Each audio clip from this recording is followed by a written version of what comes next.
কারণে ফ্লাইটের আসা যাওয়া বন্ধ, অনেকে আটকে গেছেন, যেতেও পারছেন না, আসতেও পারছেন না। তো খাইর, সবাই আল্লাহ পাকের ফায়সালা। ইতিমধ্যে যারা আলোচনা করছেন, সামনে যারা আলোচনা করবেন, আল্লাহ পাক যেন প্রত্যেকে দিনের কথাই বলবেন। আমরা আল্লাহ পাক যদি চাহে সেই কথার মধ্যে আল্লাহ পাক বরকত দান করতে পারেন।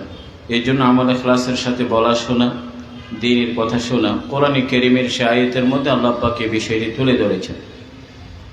মুআজ্জাজ হাজরিন, অধিকাংশ মানুষ সংখ্যা বুঝে, বরকত বুঝে না। মানুষ মনে করে সংখ্যাই সমাধান, কম আছে বেশি হলে সমাধান, অভাব আছে প্রাচুর্য সমাধান, প্রমোশন নেই প্রমোশন পেলেই সমাধান। নানা জায়গায় মনে করে জীবনের সমস্যার সমাধানটা নেক্সট স্টেজ, পরবর্তী পর্যায়ে আছে। অথচ যদি কারো জীবনে হায়াতে এবং ব্যবসা বাণিজ্যে যদি বরকত থাকে, অল্পতেও হয়ে যায়। বরকত না থাকলে কোটি টাকায় হয় না। এই দেশে এরকম বহু আল্লাহর নেক বান্দা পাবেন যাদের হয়তো সামান্যটুকু আয় হয়, মাসে 8-10 হাজার টাকা, ঋণ নেই, চেহারা মুখে হাসি আছে, ঘরে সুখ শান্তি আছে, পারিবারিক জীবনে সন্তান সন্ততির প্রত্যেকের মুখে হাসি আছে, দানা পানা নেই, ঋণে জর্জরিত নয়। কোটি টাকার মানুষও পাবেন শিল্পপতি, যারা ঋণে জর্জরিত, দেনা পানার হিসাব অনেক বেশি, এরকম সংখ্যা কম নয়। এই জন্য কি বড় প্রশ্ন থেকেই যায় যে এত প্রাচুর্যের পরেও আমাদের সমস্যার সমাধান হয় না কেন? এত প্রমোশন পেয়েও কেন অস্থিরতা? এত মিল কারখানার পরও করে হাফিজ দেশ? এটি বড় প্রশ্ন। আমাদের যারা মুমিন ইমানদার তারা বরকতে বিশ্বাসী, আর সেই বরকত শুধুমাত্র ইমানদারের জন্য, অবিশ্বাসী কাফেরদের জন্য আল্লাহ পাক কোনো বরকত রাখেননি। মনে রাখবেন, তাদের যে ছোটোখাটো প্রয়োজন পূরণ হয় সেটা সংখ্যা দিয়ে হয়। মুমিনদের প্রয়োজনগুলো শুধু সংখ্যা না, বরকত দিয়ে হয়। ওয়ালাউ আন্না আহলাল কুরা আমানু ওয়াত্তাকাউ লাফাতাহনা আলাইহিম বারাকাতিম মিনাস সামাই ওয়াল আরদ। আল্লাহ পাক বলেন, মানুষ যদি সত্যিকার অর্থে প্রকৃত ইমানদার হয় এবং নিজের জীবনাচারে তাকওয়া খোদা ভীতিকে অবলম্বন করে, আসমান জমিনের বরকতের সব কোটি দরজা যেমন আল্লাহ পাক খুলে দেন। বারাকাতিম মিনাস সামাই ওয়াল আরদ। আপনি যখন ডানে বামে থাকান, সব জায়গায় বরকত নেই, সব ব্যক্তির মাঝেও বরকত নেই। কিছু জায়গায় কিছু মানুষের মধ্যে কিছু সময়ের মধ্যে বেশি বরকত দেখা যায়।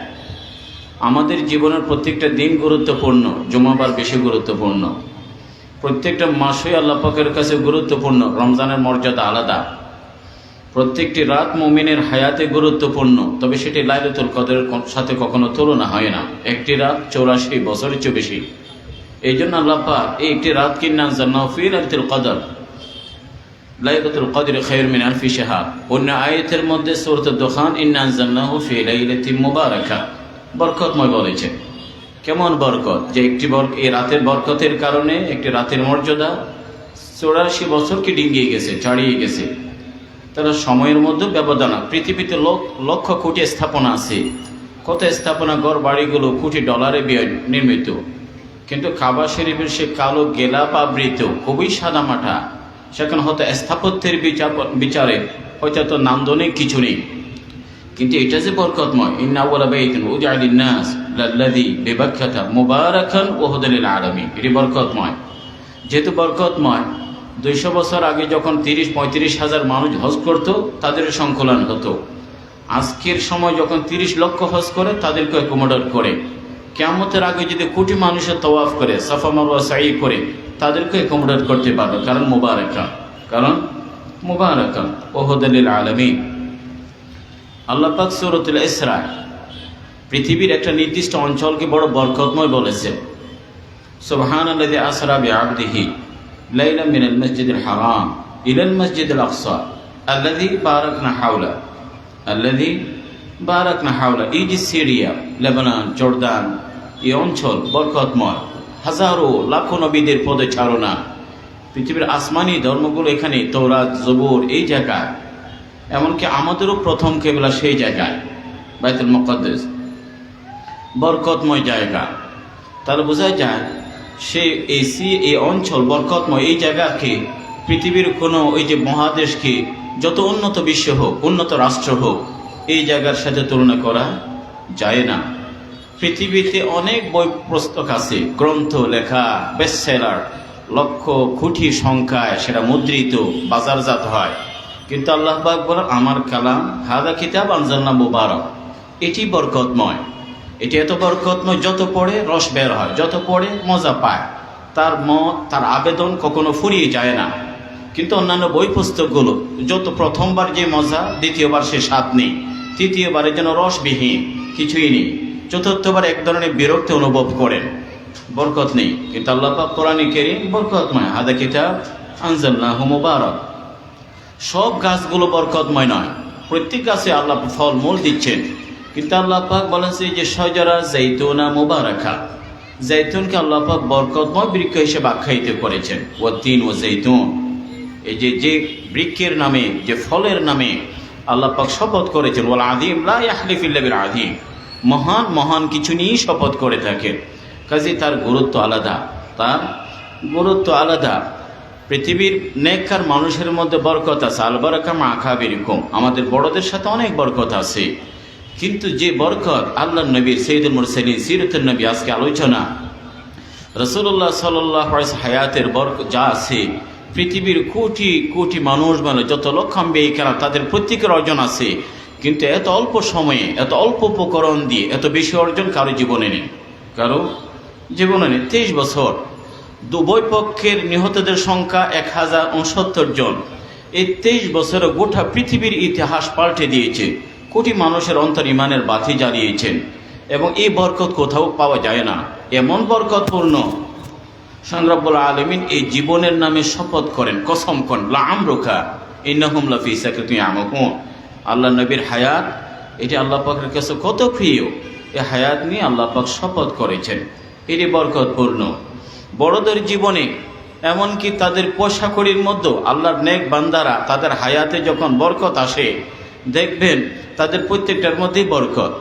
আমরাও তো বাঁচি, কেউ 30 বছর বেঁচে, হযরত কাসিম নানতুবি রহমতুল্লাহ যখন ইন্তেকাল করেন 49, অথচ আমরা 49 বছর আমাদের কি অর্জন। আর উনি গোটা পৃথিবীর জন্য এমন একটি পৃথিবী নন্দিত প্রতিষ্ঠান করে গেলে, যার ফুয়ুজা, যার বরকত, এমন পৃথিবীর যে দেশ মহাদেশ, অত বনে জঙ্গল বলেন আফ্রিকা, অথবা সাইবেরিয়ার এই যে বরফপুঞ্জ বলেন, সব জায়গায় এই দারুল উলুম দেওবনের ফুয়ুজা পরিলক্ষিত হয়, এটা বরকত। তো হায়াত, কেউ আছে 80-70 বছর বাঁচলো, জীবনের আমলের পুঁজিটা বড় স্বর্ণের কোঠা, আর কেউ 10 বছরে তার চেয়ে বহুগুণ আমল করেছে। কারো 10 সন্তান, একজনও মানুষ হয়নি, কারো 3 সন্তান, প্রত্যেকটা নিয়ে গর্ব করার মতো, কারো 10,000, সব কিছুই পূরণ হয়ে যায়, কারো লাখ টাকা, কিছুই হয় না, কিছুই। কারো ব্যবসা বাণিজ্যের পরিধি এত বড়, গোটা পুরা বাংলাদেশে তার ব্রাঞ্চ আছে, কিন্তু এই লোকটা ফোন রিসিভ করতে পারে না ব্যাংকের দেনা পানার জন্য, নানা কারণে পেরেশান, ঘুম হয় না, ওষুধ না কি ঘুমও আসে না, এপাশ ওপাশ করে, তার জীবনে শান্তি নেই, অস্থিরতা। অথচ দেখা যায় তার যে কম ব্যবসা করে, ছোট ব্যবসা করেও দেখা যায় ঘরে ফ্যামিলি সংসারে হাসে আছে, আনন্দ আছে, তার সেখানে এই ধরনের বরকত শূন্য জীবন নেই। কাজে দেখা যায় বরকতটা আমরা বুঝি না। এই জন্য হায়াতে যখন বরকত থাকে আমলে ধন্য হয়, সন্তানে বরকত থাকলে তারা মানুষ হয়, ব্যবসা বরকত হলে তারা আখিরাতের জন্য পুঁজি যোগাতে পারে, পুঁজি যোগাতে পারে। কেউ বিদেশে আছে, 1000 দিরহাম 1000 রিয়াল বেতন পায়, পুরোটাই দেশে পাঠাতে পারে, তার প্রবাদ জীবনে বরকত আছে। আর একজন লাখ টাকা কামায়, 1 টাকাও আনতে পারে না, তার প্রবাদ জীবনে বরকত নেই। ঠিক তেমনি এখানে কোটি টাকার মালিক, আখিরাতের অ্যাকাউন্টে 1 টাকাও পাঠানো হলো না। আমরা এটাও জেনে রাখি যে টাকা পয়সা আখিরাতের সাথে নেওয়া যায় না, প্রত্যেকে জানে। তবে ব্যবস্থা আছে, টাকা পয়সা আপনাকে স্বাগত জানানোর ব্যবস্থা করতে পারেন, আপনাকে রিসিভ করার জন্য। এই জন্য ভাই বরকতটি খুবই গুরুত্বপূর্ণ। আমরা সংখ্যার পিছনে আছি, ওই যে শুরুতেই বলেছিলাম, আমাদের অনেকেরই ধারণা যে আমার এই যেটা নেক্সট সমস্যা, এটা বুঝি সংখ্যার উপর নির্ভর করছে। এই জন্য একটি প্রমোশন পেয়ে গেলে, ব্যবসা একটু বড় হলে, বেতনের পরিমাণ একটু বাড়লে, সন্তান 2 জন বেশি হলে বুঝি সমস্যার সমাধান। আসলে হয় না, আসলে হয় না। এই জন্য বরকত এই জায়গায় আসতে হবে। রাসূলুল্লাহ সাল্লাল্লাহু আলাইহি ওয়াসাল্লাম দোয়া করতেন বরকতের জন্য, বেশির জন্য দোয়া করতেন না, বলতেন আল্লাহুম্মা বারিক লানা ফিমা আতাইতানা, আল্লাহ যা দিয়েছো তাতে বরকত দান করো। এলম যদি কমও হয়, বরকত থাকলে প্রচুর আমল হবে। আর বরকত না থাকলে হয়তো অনেক কিতাব লেখালেখি, বক্তব্য, বিবৃতি, অনেক তদরিসি, অনেক কিছু হবে, কিন্তু তার এলম তাকে মসজিদে নিতে পারে না, শেষ সাথে তার চোখে পানি আনতে পারে না। তাহলে আর এলমের মধ্যে কি নেই? বরকত হয়নি। এই জন্য বরকতের সেই জায়গায় আসতে হবে। আমাদের জীবনে কিভাবে বরকত আসবে, কেন বরকত নেই, কেন কিভাবে আনা যায়? ব্যবসায়ী চিন্তা করবে আমার এই ব্যবসায় যেন বরকত হয়। বরকত হলে দেখবেন আপনার এই ছোট্ট ব্যবসা দিয়ে আপনার সংসার সব কিছু আখরত হচ্ছে। আর যে বরকত না থাকে, হতে পারে ব্যাংকে আপনার ব্যালেন্স বাড়তে পারে, আলটিমেটলি দিন শেষে হতে পারে এটা এয়ার অ্যাম্বুলেন্স অথবা আইসিইউর বিল অথবা মেডিকেল অথবা কোর্ট কাছারি এই জায়গায় তসরফ হয়ে যাবে, এটি অপচয় হয়ে যাবে, কাজের কাজ কিছুই হবে না। এই জন্য বরকতের জায়গায় আসতে হবে। কেন আসে না সেটি খতিয়ে দেখা দরকার। মুআজ্জাজ হাজিরিন, কেন আমরা বরকত শূন্য যেমন জীবন যাপন করছি, 24 ঘন্টায় যায়। আমরা খেয়াল করেছি বড়রা যে কিতাবগুলো লিখেছেন, তানভীর রহমতুল্লাহ কিতাবের সংখ্যা কোনোভাবেই বুঝে আসে না। এত অল্প সময়ে হায়াত মেলালে প্রতিদিন পৃষ্ঠায়, তো সেই যুগে কম্পিউটার ছিল না, কম্পোজ ছিল না, এত কিতাব কেমনে লিখলেন? বরকত এটি। তারা 40 দিনে যা লিখেছেন, 40 বছরে যা লিখেছেন, 40 বছর আমাদের পড়াও হয়ে ওঠে না, বরকত নেই। এই জন্য অথচ দিন রাত, পৃথিবীর প্রথম দিন থেকে দিন, সপ্তাহ, মাসের যে হিসাব কিয়ামত পর্যন্ত একই হিসাব। তাদের দিন বড় ছিল না, তাদের মাস কিন্তু 32 দিন ছিল না, তাদের বছরটা 13 মাসের ছিল না। আল্লাহ পাক কোরআনে কারীমে স্পষ্ট করে দিয়েছেন প্রথম দিন থেকে ইসনা আশারা শাহরান, এটা 12 মাস, এটা কখনো 13 মাস ছিল না। কাজে কেন বরকত নেই? বরকত না থাকার প্রধান এবং প্রথম কারণ হলো ইবনুল কাইয়্যিম রাহমাতুল্লাহ আলাইহি বলেন গুনাহ। বরকত না থাকার প্রথম কারণ হলো গুনাহ। তিনি বলেন আমরা যে সওয়াবের দিকে কম বেশি প্রত্যেকের নজর থাকে, কিন্তু গুনাহগুলো যে অজান্তে অনেক কিছুই করছে, গুনাহের কারণে আমরা কখনো হায়াত, কখনো ইলম, কখনো আমল, কখনো সন্তান সন্ততি, কখনো রিজিক, কখনো ব্যবসা বাণিজ্য, নানা জায়গা থেকে বরকত থেকে আমরা বঞ্চিত হয়ে যাই। ব্যবসায় গুনাহ, বরকত নেই। সন্তানে গুনাহ, বরকত নেই। এলমের মধ্যে যদি গুনাহ আসে, এলমে কেমনে গুনাহ আসে? এলম শিখছি অথচ আমার এলম শেখার উপকরণগুলো গুনাহে জড়িত, সে এলমে কি নেই? বরকত নেই। অথবা এলম শিখলাম, উদ্দেশ্য ভালো ছিল না, উদ্দেশ্য ভালো ছিল, শিখলাম, বড় আলিম বলা হয়েছে, কিন্তু ওই যে ইউমার বিসফাহা অথবা যা আহলাম এই ধরনের কাউকে ছাড়িয়ে প্রতিষ্ঠা, এই সব কারণে কাজে এলমে যদি নিয়ত ভালো না হয়, গুনায় জড়িয়ে যায়, সেখানে আর বরকত থাকে না। গুনাহ আমাদের সব জায়গায়, যে ক্ষেত্রে কোনো বরকত নেই সেখানে অবশ্যই দেখতে হবে গুনাহের অনুপ্রবেশ ঘটেছে, সেখানে গুনাহের অনুপ্রবেশ ঘটেছে। এটা আল্লাহ পাকের কথা। রাসূলুল্লাহ সাল্লাল্লাহু আলাইহি ওয়াসাল্লাম, এই জন্য সাহাবায়ে কেরাম কোন একটা বরকতের দোয়ায় ভরা।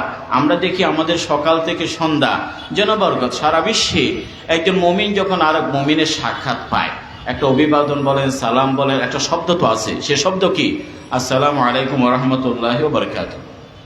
আমরা কখনো খুব খেয়াল করেছি, মিন করেছি, এই যে মুমিন দৈনিক হাজার মানুষ সাক্ষাৎ হয়, বরকতের দোয়া করি, আল্লাহ পাকের পক্ষ থেকে শান্তি রহমত, আল্লাহর পক্ষ থেকে শান্তি রহমতের দোয়া করেন, বরকতের দোয়া করেন। আমি আপনার ভাই, আপনার যে ভাইয়ের জন্য আপনি বরকতের দোয়া করছেন, যখন বিয়ে শাদীর কোনো উপলক্ষে যান, কত দোয়া পড়ে আছে কোরআন হাদিসে, সেখানে কিন্তু আপনি একটি বিশেষ দোয়া বিশেষভাবেই বলেন, বারাকাল্লাহু লাকা ওয়া বারাকাল্লাহু আলাইকা ওয়া জামা বাইনাকুম ফি খাইর। তাহলে সেখানে আপনি তাদের দুজনের জন্য, দম্পতির জন্য, কপলের জন্য, তাদের দাম্পত্য জীবনের জন্য আপনি বরকত দান করেন। কারণ এই দাম্পত্য বরকত আসলে সন্তানগুলো মানুষ হবে, আর যে বরকত না থাকে তার অমানুষ হবে, অথবা নিঃসন্তান হতে পারে, অথবা অবাধ্য সন্তানের বাবাও হতে পারে। সন্তান যদি বরকত আলা হয়, এই সন্তান আপনার জন্য নাজাত, আখিরাতের নাজাতের ওসিলা হবে, মাথা উঁচু করে দাঁড়াতে পারবেন। সন্তান যদি বরকত না থাকে, অনেক সময় মাথা নিচু করতে হয়, চেহারা কালো হয়ে যায়, অথবা সন্তানের কারণে মামলা, জেলে, কত জায়গায় যেতে হয়। এই জন্য বারাকাল্লাহু লাকা ওয়া বারাকাল্লাহু আলাইকা ওয়া জামা বাইনাকুম ফি খাইর। উজুর পরে বা শেষে হযরত আবু মুসা আশআরী রাদিয়াল্লাহু আনহু, এক সময় আমি উজুর পানি নিয়ে আসলাম নবীর জন্য, উজু করলেন, রাসূলুল্লাহ সাল্লাল্লাহু আলাইহি ওয়াসাল্লাম একটি বিশেষ দোয়া পড়লেন। সেই বিশেষ দোয়াটা কি? আল্লাহুম্মা গফিরলি যামবি ওয়া ওয়াসসি' লি ফি দারি ওয়া বারিক লি ফি রিজকি। কেউ বলে হচ্ছে শুরুতেও পড়া যায় বিসমিল্লাহ, এরপর আল্লাহুম্মা গফিরলি যামবি। যে আমার গুনাহ ক্ষমা করে দিন, আমাকে সুপরিসর বাড়ি দান করুন, আমার রিজিকের মধ্যে বরকত দান করো। রিজিক মানে কি শুধু খাওয়া দাওয়া? রিজিক মানে কি শুধু ডাল ভাত? আসলে সব কিছুই রিজিক। আপনার ইলম আপনার জন্য রিজিক, আপনার সৌন্দর্য আপনার জন্য রিজিক, আপনার আমল আপনার জন্য রিজিক, আপনার সন্তান সন্ততি আপনার জন্য রিজিক। রিজিকটাকে যদি আমরা ব্যাপক অর্থেই নিই, ও বারিকলি ফিরিস্তি মানি, আল্লাহ পাক আমাকে যা কিছুই দান করেছেন সবই রিজিক, এই রিজিকের মধ্যে বরকত দান করো। যখন হযরত আবু মুসা আশআরী বলেন, ইয়া রাসূলুল্লাহ দাউতা কাযা ওয়া কাযা, আপনি তো সব বলে ফেলেছেন, কি ছেড়েছেন? রাসূল বলেন, মা তারাকতু বিশাই, আমার কোনো কিছুই ছাড়িনি। কারণ একজন মানুষের যদি গুনাহ ক্ষমা হয়ে যায়, তার বাড়িটা যদি সুপরিসর হয়, রিজিকের মধ্যে যদি বরকত থাকে, তার দুনিয়াটাও কামিয়াব, আখিরাতটাও সফল হয়ে গেল, আখিরাতটাও কামিয়াবি এসে গেল। এই জন্য বরকতের দোয়া হুজুর শরতে আপনারা যখন ঘরে ঢোকেন সেখানে বিসমিল্লাহ বলেন কিনা, সালাম করতে হয় কিনা, তাতেই বরকত। হযরত আনাস বলেন, রাসূলুল্লাহ সাল্লাল্লাহু আলাইহি ওয়াসাল্লাম আমাকে আদর করবেন, ইয়া বুনাইয়া ইযা দাখালতা আলা আহলিক ফাসাল্লিম আলাইহিম ইয়াকুন বারাকাতুল লাক। তুমি যখন ঘরে ঢুকবা তাহলে বিসমিল্লাহ বলো, ঢুকো এবং সালাম করো, তোমার জন্য বরকত হবে, তোমার পরিবারের জন্য, তোমার পারিবারিক জীবনে বরকত নিয়ে আসবে।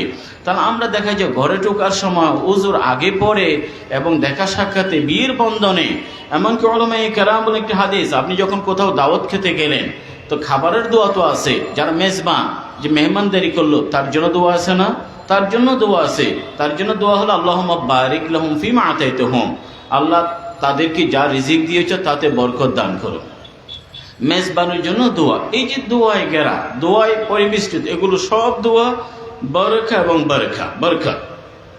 বরকত অল্পত হয়ে যায়, প্রশান্তি যোগায়, সংকটে পড়ে না, দেনা পানা নেই, অস্থিরতা নেই। যে কোটি টাকা মনে শান্তি আসে না, ওই কোটি টাকার কি কদর আছে, কি দাম আছে? এই জন্য বলা হয়, ইবনুল কাইয়িম রাহমাতুল্লাহ আলাইহি বলেন, আমরা অনেক সময় দেখা যায় শুধুমাত্র গুনাহের কারণে বরকত থেকে আমরা মাহরুম, বঞ্চিত হয়ে যাচ্ছি। না বরকতি বেবরকতি বলেন। আরেকটি কারণ হলো আয় রোজগার করতে গিয়ে আমরা মিথ্যার আশ্রয় নিচ্ছি। রাসূলুল্লাহ সাল্লাল্লাহু আলাইহি ওয়াসাল্লাম বলেন, সুদী লেনদেন ইয়ামহাকুল্লাহুর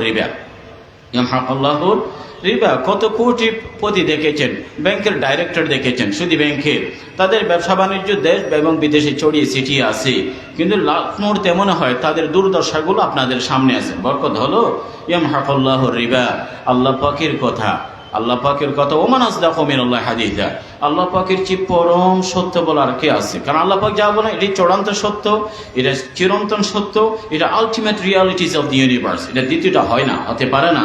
আল্লাহ পাক বলেছেন সেখানে বরকত নেই। তার পৃথিবীর মানুষ তার চাকচিক্য, গাড়ি বাড়ি, তার প্রাসাদ, এগুলো দেখে কেউ যেন কনফিউজড অথবা বিভ্রান্ত না হয়, সেখানে মূলত বরকত নেই। ইয়ামহাকুল্লাহু রিবা ওয়া ইউরবিস সাদাকাত। কেউ উদাহরণ দিয়ে বলেন, কোনো মানুষ যদি নানা রোগে আক্রান্ত হয়ে শরীরটা যদি মোটা তাজা হয়, এটা কি সুস্থতার লক্ষণ নাকি বড় মেজর কোনো ওষুধের লক্ষণ? পয়সার সুদের মাধ্যমে কারো যদি পয়সার আকার আকৃতি বড় হয়, এটা বড় ধরনের মারাত্মক অসুস্থতার লক্ষণ, এটা ফিটনেসের কি নয়, লক্ষণ নয়। ইয়ামহাকুল্লাহু রিবা ওয়া ইউরবিস সাদাকাত ওয়াল্লাহু লা ইউহিব্বু কুল্লা কাফারিন আযীম। আপনি ব্যবসা বাণিজ্য করেন, আশেপাশে কত দোকানপাট, কিছু মানুষ আছে অপ্রয়োজনীয় শপথ করে গ্রাহক বা ক্লায়েন্টকে যেন বিশ্বাস আনতে পারে। রাসূল বলেন না, ইয়াকুমুল হালিফ, আল হালিফু মানফাকাতুন লিসসিলা মামহাকাতুন লিল বারাকা। তুমি হয়তো দুটো পণ্য দুজন গ্রাহকের হাতে বেশি তুলে দিতে পারবা, কিন্তু দিন শেষ হিসাব তোমার টোটাল বেচা কেনা থেকে বরকত ছিনিয়ে নেবে। এই জন্য শপথ করতে নিষেধ করেছেন। রাসূল বলেন সাল্লাল্লাহু আলাইহি ওয়াসাল্লাম, আল বাইয়ানি বিল খিয়ার মা লাম ইয়াতাফাররাকা ফাইন সাদাকা ওয়া বাyyনা বুরিকা লাহুম ফি বাইহিমা। যে ক্রেতা বিক্রেতা সারাদিন এই যে কেনাকাটা হয়, বেচা কেনা হয়, কিন্তু সেখানে শর্ত আছে। অনেক সময় আপনি যে কিনলেন, কেনার পরে 2 দিন পরে জিনিস নষ্ট হয়ে গেছে, অথবা যে বিক্রি করলো ক্যাশ বক্সে টাকা আসছে, হয়তো চুরি হয়ে গেছে, তো অথবা তার প্রয়োজনীয় কাজে কি হয়নি, বের করতে পারেনি। কেন এরকম হলো? কারণ উভয় পক্ষের কোনো একজন যদি মিথ্যার আশ্রয় নেয়, সে যদি নিজে গরিব সাজে, দরিদ্র সাজে, ভাই আমি পারি না, আমার পকেটে টাকা নেই, 10 টাকা কম দেন, দেখবেন যে বরকত নাই। অথবা যদি যে বিক্রেতা, সে যদি মিথ্যার আশ্রয় নেয়, সাদাকা সত্য বলে নেয়, মিথ্যা বললো, বাইয়ানা পরিষ্কার তথ্য দেয়নি, বরং তথ্য গোপন করলো, তথ্য অহরহ হয়। অহরহ যেটা নম্বর কতভাবে দেয় না, মেড ইন অথবা কোয়ালিটি অথবা কত জায়গায় মিথ্যা আশ্রয় হয়। রাসূল বলেন, তোমরা যদি সত্য বলো, তথ্য গোপন না করো, তোমাদের এই ব্যবসা বাণিজ্যে বরকত হবে, বিক্রেতা ক্রেতা দুজনেই বরকত পাবে। আর যদি রাসূল বলেন সাল্লাল্লাহু আলাইহি ওয়াসাল্লাম, ফাইন কাযাবা ওয়া কাতামা মুহিকাত বারাকাতু বাইহিমা, যদি মিথ্যার আশ্রয় নেয় তাহলে তাদের এই বেচা কেনাকাটায় কোনো বরকত হয় না। আমাদের দুঃসাহাবাব যারা ব্যবসা বাণিজ্য করছেন, অনেক বড় আমল সাহাবায়ে কেরাম করেছেন। আবু বকর সিদ্দিকের পেশা, ওমর ইবনে খাত্তাবের, আব্দুর রহমান আউফ, হযরত ওসমান ইবনে আফফান, জুবাইর ইবনে আওয়াম, সাদ বিন আবু, অনেকের আয় রোজগারের একটি উত্তম মহান মাধ্যম ছিল ব্যবসা বাণিজ্য। কিন্তু সেটি যেন মিথ্যার আশ্রয় নিয়ে আমরা যেন বরকত থেকে মাহরুম না হই, সংখ্যার পিছনে দৌড়াবো না, যেন বরকতের পিছনে কিভাবে বরকত আসবে, সেল প্রয়োজন কম হোক, বেচা কেনা কম হোক, সেদিকে তাকাবেন যাতে বরকত আসে। তাহলে বোঝা যায় হারাম উপার্জন করলে আল্লাহ পাক আমাদেরকে বরকত থেকে মাহরুম এবং বঞ্চিত করে দেন। আর অনেক সময় সম্পদের ক্ষেত্রে দেখেন দৃষ্টিভঙ্গি পাল্টাতে হবে। কিভাবে পাল্টাবেন? সম্পদ আসলে আল্লাহ পাকের রেজামন্দি খুশিতে গ্রহণ করবেন, কিন্তু সম্পদের দিকে চেয়ে থাকা, সম্পদের প্রতি একটা মোহ অন্তর থেকে একটা আগ্রহ তৈরি করা, এটা আল্লাহ নবী পছন্দ করেননি। হাকিম ইবনে হিজাম রাদিয়াল্লাহু আনহু, আল্লাহ নবী যখন দু হাতে বিলিয়ে দিচ্ছেন, হযরত হাকিম ইবনে হিজাম দেখলেন সবাইকে দিচ্ছেন, ইয়া রাসূল আমাকেও দিন, ফাআতাহু সুম্মা সাআলা ফাআতাহু সুম্মা সাআলা ফাআতাহু, বারবার চাইলেন, বারবার দিলেন। রাসূল দেখলেন হাকিম ইবনে হিজাম বড় প্রিয় সাহাবী, সম্পদের একটা মোহ যেন আছে। হাকিম, ইন্না হাযাল মাল খাদিরাতুন হুলওয়া, এই সম্পদগুলো যেন সবুজ শ্যামল, মানুষকে মুগ্ধ করে, যেন মিষ্টতা ছড়ায়। কিন্তু দেখো, এটি যদি তুমি এমনি গ্রহণ করো, কেউ দিতে চাইছে নিশ্চয় বরকত হবে, কিন্তু যদি বেশরাফি নফস, ইনি বিনি ইঙ্গিত করে সম্পদ চাওয়ার জন্য হিলা বাহানা দিয়ে যেমনি হোক অপ্রয়োজনও নেব, এরকম মানসিকতা যদি লালন করো, বরকত হবে না, তখন বরকত হবে না। এই জন্য রাসূলুল্লাহ সাল্লাল্লাহু আলাইহি ওয়াসাল্লাম বলেন, ফামান ইয়াখুযুহু বিহাক্কিহি বুরিকা লাহু ফিহি ওয়া মান লাম ইয়াখুয বিহাক্কিহি লা ইউবাররু ফিহি। তাহলে বোঝা যায় যথাযথ প্রক্রিয়া নিতে হয়। যদি অন্যভাবে নেয়, চুরি, ঘুষ, ডাকাতি অথবা এই যে তথ্য গোপন করে নানাভাবেই তো নেয় মানুষ, যদি এভাবে সম্পদের স্তূপ তৈরি করে, রাসূল বলেন সাল্লাল্লাহু আলাইহি ওয়াসাল্লাম, সেখানে বরকত হবে না। কাজী বরকত যদি চায়, যারা আয় রোজগার করছে, সে শুধু আয়ের সাথে সম্পৃক্ত না, মূলত সব জায়গায় যদি বলি, তাহলে সেখানে মিথ্যার আশ্রয় নেই, হারাম আশ্রয় নেওয়া যাবে না, মিথ্যা কথা বলা যাবে না, গুনাহে জড়ানো যাবে না, তবেই সম্পদের মধ্যে বরকত হবে। ওসমান ইবনে আফফান রাদিয়াল্লাহু আনহু, তারাও উপার্জন করেছেন, কিন্তু এই উপার্জন নিজে ভোগ বিলাসের জন্য না, মোটেও না। আবুল হাসান আল-নাদভী রাহমাতুল্লাহ আলাইহি বলেন, ওসমান ইবনে আফফানের খাবারের টেবিলে বা খাবারের মধ্যে মদিনার সবচেয়ে গরিব মানুষের খাবারের চেয়েও কম নিম্ন মান ছিল, অথচ তিনি তবুক যুদ্ধে কত হাজার দিচ্ছেন, বীর রোমা কিনছেন, ওয়াকফ করে দিচ্ছেন, মুসলমানদের অভাবীদের পাশে দাঁড়িয়েছেন। এখন ওসমান ইবনে আফফানের সেই জায়গায় তো 5 স্টার হোটেল আছে, উনি ওয়াকফ করে গেছেন, তো এই ব্যবসা, এই আয় নিজে ভোগ বিলাস করার জন্য নয়, তাদের সম্পদ উপার্জন করা যায় আর বরকত হয় যদি আমরা আয় রোজগার ব্যবসা বাণিজ্যের ক্ষেত্রে ওসমান ইবনে আফফান রাদিয়াল্লাহু আনহুর আদর্শকে লালন করি এবং পালন করি, তবেই বরকত হবে। তো বুঝলাম এই কারণে আমরা বরকত থেকে মাহরুম। বরকত আসবে কিভাবে? বরকত এই যে সমস্যাগুলো চিহ্নিত হলো, এরপরেই দেখবেন যে সমাধান খুবই সহজ হয়ে যায়। যখন রোগটা ডায়াগনোস করা হয়, ঠিকমতো নির্ণয় করা হয়, চিকিৎসাও তো জটিল হয় না। কিন্তু নির্ণয় সমস্যা ভুল হয়ে গেলে চিকিৎসাও কি হতে পারে? ভুল হতে পারে। সমস্যাগুলো চিহ্নিত, এই জন্য সমাধান আমাদের সামনে এসে গেল। মুআজ্জাজ হাজিরিন, যে কথা এতক্ষণ পর্যন্ত বললাম, আমরা যদি চাই আমাদের হায়াত, আমাদের ইলম, আমাদের আয় রোজগার, আমাদের সন্তান সন্ততি মধ্যে বরকত আসুক, তবে কোরআনে কারীমের সে পথেই যেতে হবে।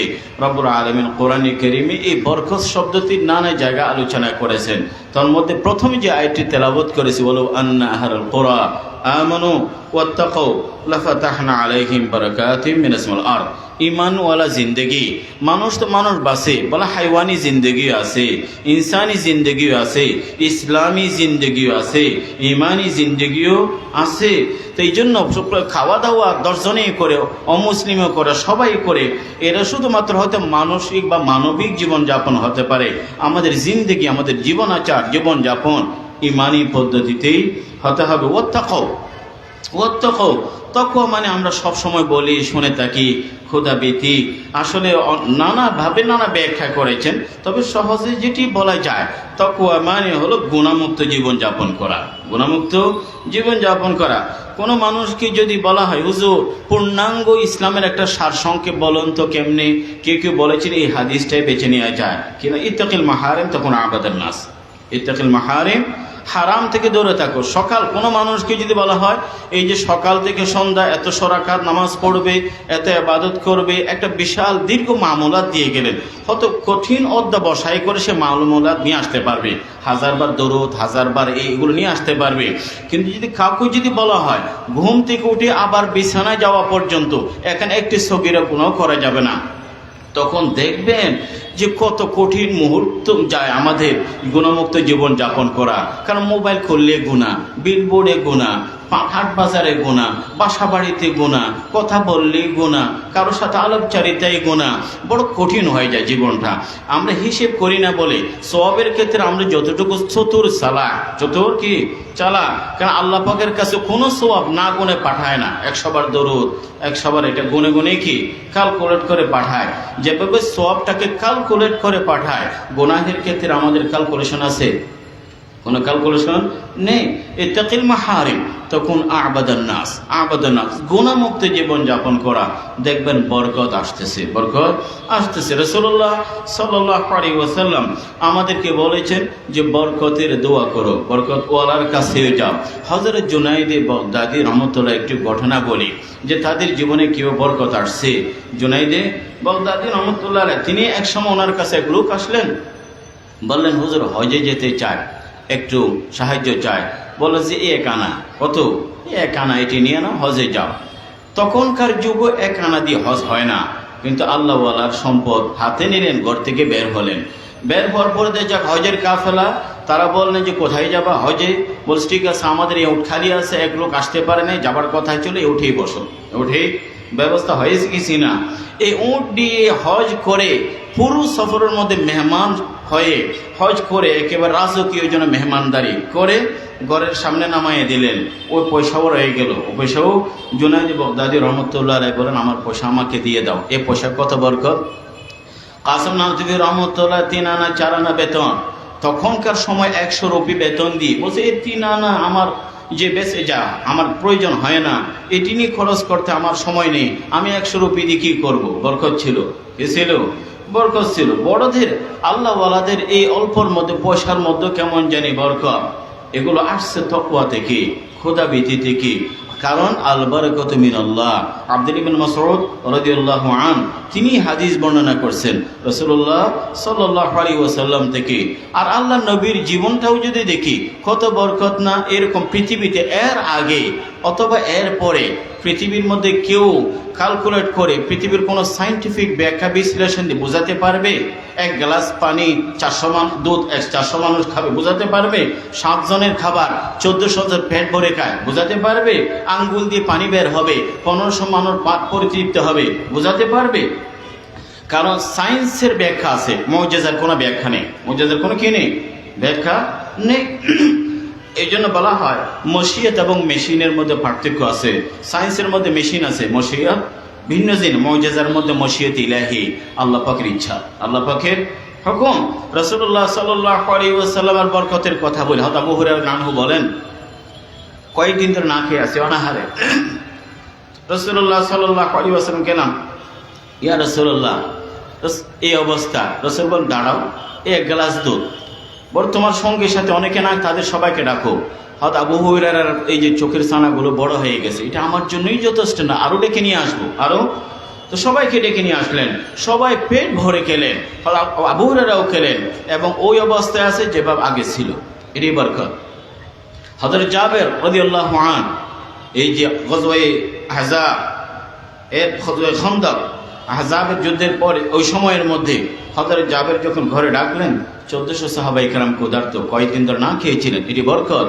এই জন্য আল্লাহ যখন ঈমান এবং তাকওয়ার পথ বেছে নেয়, আল্লাহ পাক অল্পর মধ্যে প্রচুর বরকত দান করে। যখন এই পৃথিবীর মধ্যে একসময় সব জায়গায় সওয়াব আর সওয়াব, গুণামুক্ত জীবন যাপন করবে, কিয়ামতের আগে একটা সময় রাসূল বলেন এক ঘরের এক গাভীর দুধ পুরো পরিবারের জন্যই যথেষ্ট হবে, একটি ফল যেন পুরো গ্রামের জন্য হয়ে যাবে। এটি বরকত। এটি হলো মনে হলো আমাদের যে ফলে বরকত নাই, ব্যবসায় বরকত নাই, খাবারে বরকত নাই, এই যে একটা গাভী এক পরিবারের জন্য হয় না, এটা গুনাহের কারণে। ওয়ালাউ আন্না আহলুল কুরআ আমানু ওয়াত্তাকাউ লাফাতাহনা আলাইহিম বারাকাতিম মিনাস সামাওয়াতি ওয়াল আরদ। মুআজ্জাজ সাদি বরকতের জন্য দোয়াও করতে হয়। কি করবেন? দোয়া করবেন। এই জন্য খাবারের শুরুতে দেখেন আমরা কি বলি, বিসমিল্লাহ ওয়া আলা বারাকাতিল্লাহ বলি কি না? আল্লাহ এতে বরকত দান করো। খাবারে যদি বরকত থাকে আপনার পুষ্টি যোগাবে, আপনার কি হবে? পুষ্টি যোগাবে। এটি কি ইবাদত বন্দেগী বাড়বে। আপনি দেওবনের সেই হযরতের কথা বলেন, আবু কাসিম নাতবী রাহমাতুল্লাহ আলাইহি, তিনি আল্লাহর এক বান্দা, আমাদের দেওবনের আসাতে ইকরামকে দাওয়াত দিতেন, সে দাওয়াতের অপেক্ষায় থাকতাম আমরা পুরো বছর। এ আল্লাহর বান্দার উপার্জনের মধ্যে এত হালাল, এত বরকত, এত নূর ছিল, একবার খাওয়ার পরে 40 দিন আমরা আমলের তাগাদা অনুভব করতাম, তাগাদা নূর অনুভব করতাম। তো এই জন্য বলি যে ভাই দোয়া করি, আমরা খাবারের শুরুতে বলি বিসমিল্লাহ ওয়া আলা বারাকাতিল্লাহ। আর যখন বিসমিল্লাহ থাকে না, বরকত থাকে না, তখন শয়তান তো তার খাবার সেখান থেকে জোগাড় করে নেয়। রাসূলুল্লাহ সাল্লাল্লাহু আলাইহি ওয়াসাল্লামের সামনে এক দাসী খাবারের দিকে হাত বাড়াতে চায়, ধরে রাখলেন। এক লোক আরবি হাত বাড়াতে চায়, ধরে রাখলেন।